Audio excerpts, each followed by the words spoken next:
Bearing in mind this is just like one piece of the jigsaw, that looks so nice. Oh my god, that's so nice.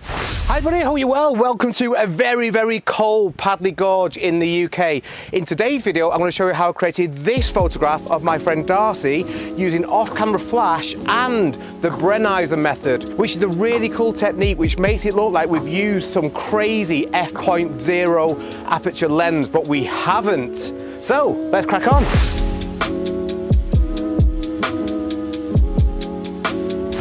So before we get into this video, I want to thank my friend and incredible wedding photographer, Ryan Brenizer. As you may have guessed, it's his method. He first started doing this, and this is where the technique comes from. So all the thanks go to Ryan Brenizer for this.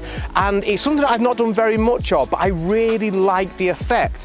As I say, it gives this sort of otherworldly look to your photograph, which would be impossible to achieve with one single photograph. So how do we do this? The technique involves stitching together lots of different photographs, which when you do piece them all together, and you need to do so in either Lightroom or Photoshop, it gives this bizarre look. So there are four things that you want to be aware of when doing this technique. The first thing is, once you've got your composition, you don't move. You'll be moving the camera around, but you won't physically move.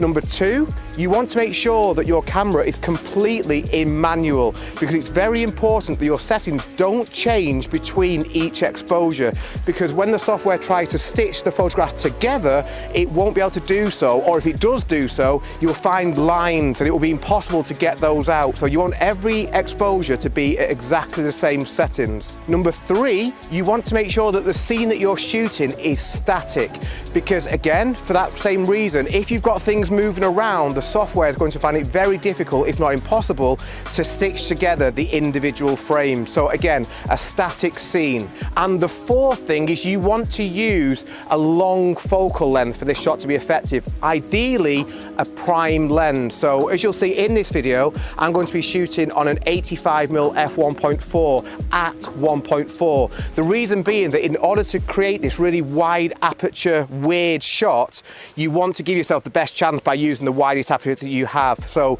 a long focal length like an 85mm works really well. Before we get into this video proper, I want to say a big thank you to my friend Darcie. Let me just move this camera around.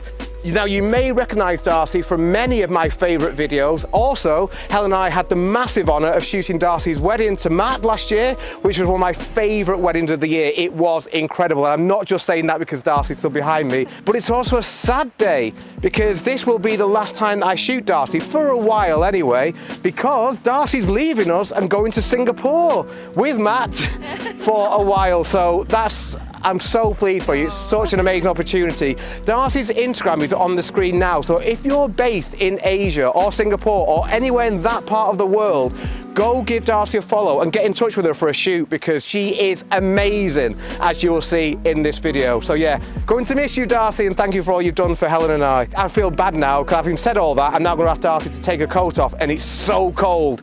My hands are red, Helen's are red. I feel very sorry for Darcie, but she's hardcore. She's hardcore. So yeah, we'll get our cameras out now and I'll talk you through the process. So setup wise, I'm on my Sirui Aurora 1.4 lens. Now I've only just got this lens. I have made a full review of it, which I'll link to up here, but I love it. And this is the proof. I now don't need to use a lens, but I am using the lens. So yeah, I'm going to shoot this at 1.4 on my Sony A9 II, and I'm going to trigger the Magbox Pro 24, which Helen is holding there, which has an AD200, a Godox AD200 in it, using this new X3 trigger from Godox. It's really cool how I can just change the power just by running my finger up and down it like this. So it's actually, I don't know if you'll be able to tell on the video, but it's very low light at the moment, so it's going to be very low power. So first of all, I'm going to get my basic settings dialed in. Because this is an off-camera flash shot, I want to try and kill the ambient light, so I'm going to go to 250 with my shutter speed. I'm going to go to 1.4 with my aperture, and let's put my ISO on, say, 200. Now, let's just see what it will do when I do this. If anything, I'm going to actually go down a little bit from ISO 200 to 100. So again, as I mentioned, once I've got my settings dialed in, which I now have at 250th, f1.4 ISO 100, and the speed light, which is an AD200 in the Magbox Pro 24, is on 128 power, I'm not going to change that anymore. So the first frame will include Darcie completely. And I'm going to take a few of this, because what I'll then do is ask Helen to leave the scene. So I'm going to get a few different shots of Darcie, and then after that, I'm going to take a number of shots from the left, maybe go 4 shots to the right, then go back to the middle, 4 shots to the left, then go down and 4 shots across the bottom, and then 4 shots across the top. So it'll be something like 16 shots. Sorry, 12 shots, I can't do maths. No. 8, 16, 24. 24 shots. Follow me for my photography, not for my math skills. So, full length of Darcie, beautiful Darcie. In fact, I'm just going to do what I said I wouldn't do, but I can get away with it now. I'm going to go to ISO 64. Yeah, that's better. And what I'm now going to do is just go across. Now you want to make sure that there is an overlap of these compositions that you're taking. Otherwise, the software will struggle to know where to join.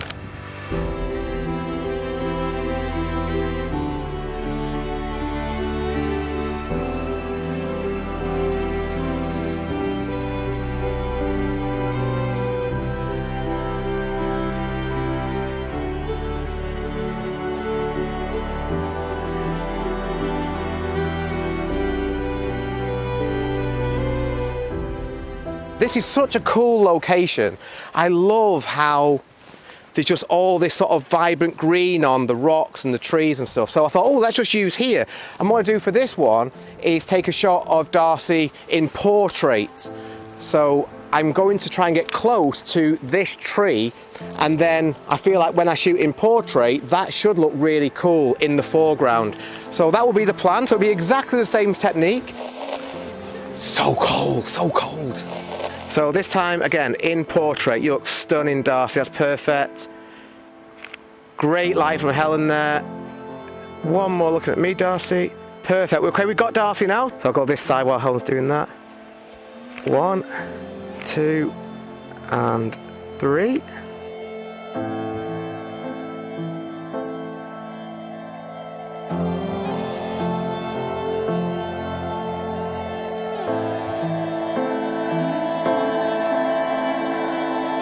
So Helen's just made a very good point. I'm not sure if I mentioned this or not, but just to make sure that I have, once I get the shot of Darcie, I do not touch the camera settings at all. I am not refocusing each time.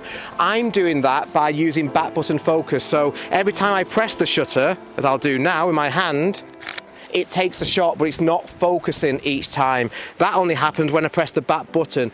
The other way of doing that is if you are someone who likes to half press, full press, half press, full press, so you're focusing and then taking a shot using just the shutter button, is to put your lens into manual focus. That's the other way of doing it, but I'm using back button focus. Focus on Darcie. Once I've got that shot, I then don't touch the focus button again. I'm just taking shots. Okay, on to the next one. Helen's come up with an idea. Okay, what are we thinking, Helen? Okay, so I love all of the green, I love all the rocks, I love all of the moss and all of this colour, and I really, really like how those trees over there are kind of creating like a little archway frame. So my thought, because I think we can get Darcie up into that area, yeah, is to you point to the area. Just there. Okay. We can get up there. I did have a little look earlier. It might be a bit awkward for me, but we'll make it work. What I'd like is the finished image to have Darcie in the top right of the frame and then leading us through all of these rocks and boulders and moss. Okay, so all my other settings are the same, but my trigger is now on 164 power. We're in a bit more ambient light here. Yeah, so if you're okay, Darcie, we'll take your coat off. And what I'll then do is I'll go across maybe 5 frames, down, across 5, down again, and across 5. So should be Darcie plus 15, but the way it's going, it's probably going to be Darcie plus 30. Gorgeous, Darcie. Beautiful. These are just gorgeous on their own. That's one. Okay, Darcie, you can stay still now. You can put your coat on if you want. Thank you, Darcie.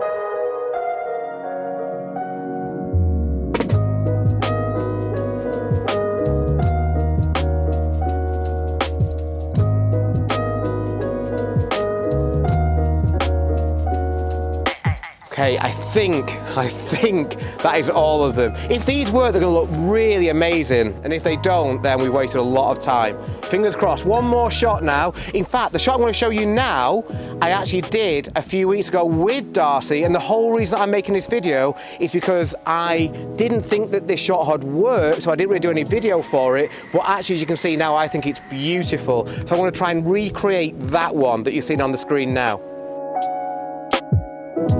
So it's so hard trying to film this. As you can see, the rocks are all over the show. Whoa! Might even sit down myself here.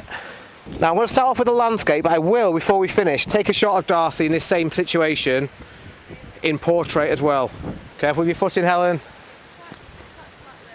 Because we're now in a bit more of an open area, there's a bit more ambient light around, so in order to keep that wide aperture that's really important for this to work, I'm having to go into high-speed sync. So I'm now at 1/800 with my shutter speed, f1.4, that's the key bit to get the f1.4 right, and ISO 100. Now in natural light, that gives me an exposure of that. Nothing wrong with it, except there is, it's boring, it's flat.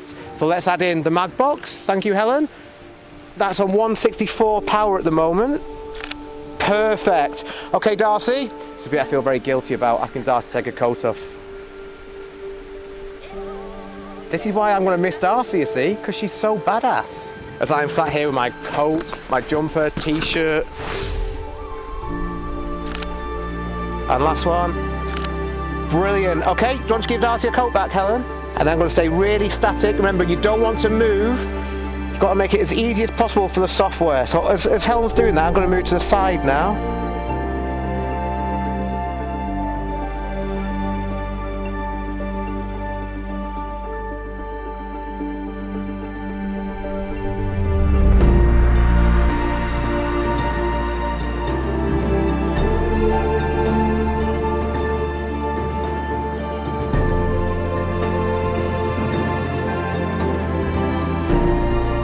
And I'm going to do one more for this video, which is the exact same shot, but this time I'm going to go portrait, because I do that now. I'm trying to be a cool kid and started posting on TikTok. So if you want to give me a follow on TikTok, then feel free to do so.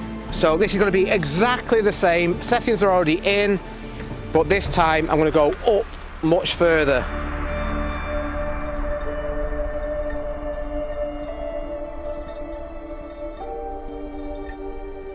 Perfect. Hopefully we've got it. Thank you so much, Darcie. You are a rock star.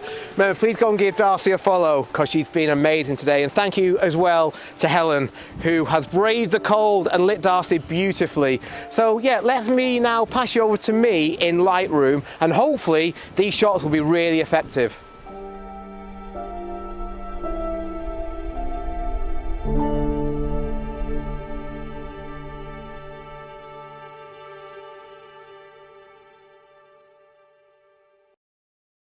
Now, just before we get into Lightroom, I want to just tell you something that I've learned after coming back from the shoot and getting home and putting the images onto the computer and editing the images. I was overshooting massively on the shoots that you saw me doing in this video. So as you will have seen in many of the shots, I was going from left to right, maybe like 5 frames worth. That is way more than you actually need for a really effective look. So what I would suggest is maybe, and I'll do this myself when I do these shots again, is just going to the right and to the left, maybe 3 frames worth, something like that, because as you'll see here, some of them I was way overshooting and Darcie was just a tiny dot. We all live and learn. That's just something that I wanted to pass on to you. I was really overshooting. And the reason for that is that I was just worried that if I missed out a little piece of the jigsaw, that the whole image wouldn't work. Because I obviously wanted to avoid that, I was just shooting way too many images. So bear that in mind. You probably only need to go across 5 images in total, 2 this side, 1 in the middle, 2 this side, and you'll get a really effective looking image. Right, okay, with that being said, let's open up Lightroom. And as you will see at the bottom, I've brought into Lightroom 3 photographs of Darcie, and then these here are all the images that I shot around Darcie after getting the photograph of her. There are 24 of those jigsaw pieces, if you like. And the reason that I've shot 3 different versions of Darcie is just to give myself more options when I'm editing, just so that I can think, okay, which is going to be my favorite. These all work quite nicely, but I prefer the one where Darcie's looking into the camera, which is this one. So I'm going to select that one, and then I'll select all the other pieces.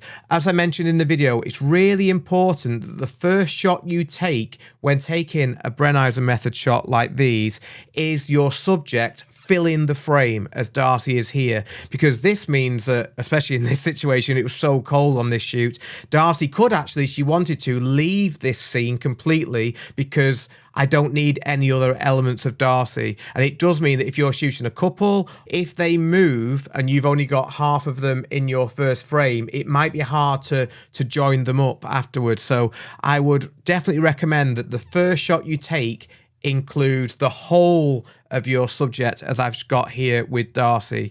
So what I'm going to do now is select the first photograph of Darcie, and you're going to see how simple this is. Select all the pieces of the jigsaw. So this is all the elements that are going to make up the panorama, and then we're going to go up to the top here to photo merge, and then panorama. Now, it wouldn't usually come up that quick. It's because I've already edited this before that's come up instantly. It does take a little bit of time to process this. Now, I keep this on spherical. You can change that to cylindrical. Not much of a difference, but I'm going to keep it on spherical, and I'm not going to select any of the other options. And now I'm going to click on merge. Now, this will take a while depending on how fast your computer is. So I'm going to speed up this a little bit.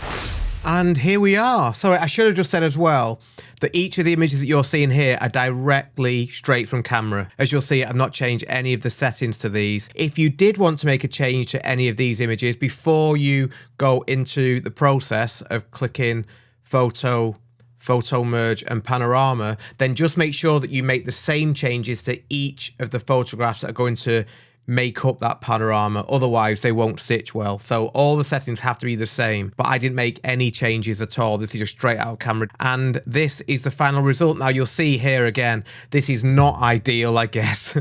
There's bits that I've missed off, and you can see where I've been overshooting, as I've just mentioned, but it doesn't matter too much because all the main parts are there, which is great. So I'm going to now click on crop. You can choose obviously what aspect ratio you would like. I'm actually going to go for a long 16:9. Let's just crop in. Now, as I actually did on some of the images in the video, if you were to use this as your crop and you have an area like this, then you can just simply use generative fill in Photoshop or Lightroom to fill in that bit. And some of the images that you saw in the video, I did do that. Now, I don't need to do that with this particular example. So I'm going to just go back to crop and just make sure that the crop includes, yeah, there's no white areas there. I do want to do a little bit more work on this, but I'm now editing this as I would with any normal image. And I think if we zoom in, you'll see as well how huge this file is. I can go in much closer if I want to. But Darcie's a little bit hot here. She's maybe, we're just in danger of losing a few of the highlights on her face. So what I'm going to do is press Control M and select from my preset pack 4. And if you're interested in preset pack 4, here is a link to a video where I talk to you about all the tools that are available, the mask, the brushes, the presets.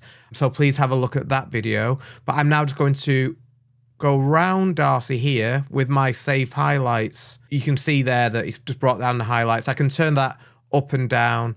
I'm going to put it about there. Yeah, it just takes away that little bit of the hotspot that she had on her. The other thing that I want to do, I'm losing a little bit of blacks over here. So I'm going to do another radial filter. I'm going to press invert. So it's going to affect everything outside here.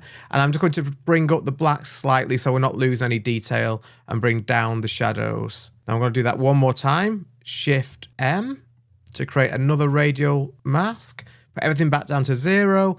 Invert it again, so we're affecting everything outside of the frame. And this time I'm going to select green grass, which is going to make that grass, or not the grass, the rocks rather, pop a little bit more around Darcie. You can see here that's doing there. So I don't want much of that, just maybe about there.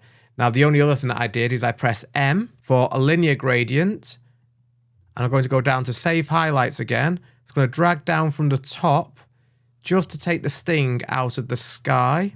Let's just turn that up a little bit as well. It's a little bit laggy at the moment, Lightroom, because this is a huge file that we're working off, and it is the original photo, not a smart preview.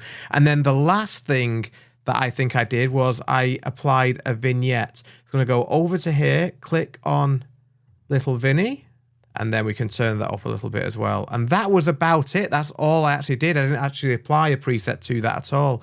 So we've gone there from the left-hand side, which is the panorama as it came out of Lightroom, to the right-hand side. And as you can see, we just put more focus on Darcie by taking away the highlight of the sky area. And I'm really pleased with that. So as you'll see, the process is very simple. So yeah, I hope you've enjoyed this video. If you have any questions at all about anything I've done, please let me know in the comments. Thank you very much again for watching, and I'll see you next time.